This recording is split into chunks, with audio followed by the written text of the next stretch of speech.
Hello বন্ধুরা, তো আজ হচ্ছে রবিবার। বর্ণমশাই নিয়ে এসে কাঁকড়া।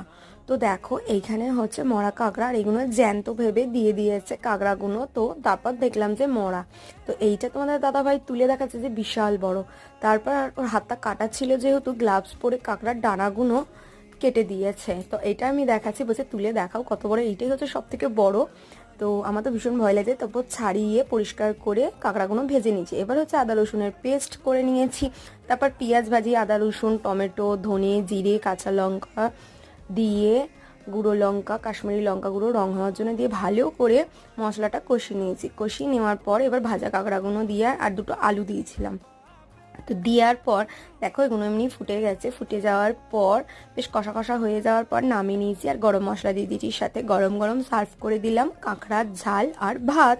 তোমাদের ভিডিওটা কেমন লাগলো অবশ্যই কমেন্টে জানিও। এখন তো আমার শোনাই মজা করে খাচ্ছো, টাটা।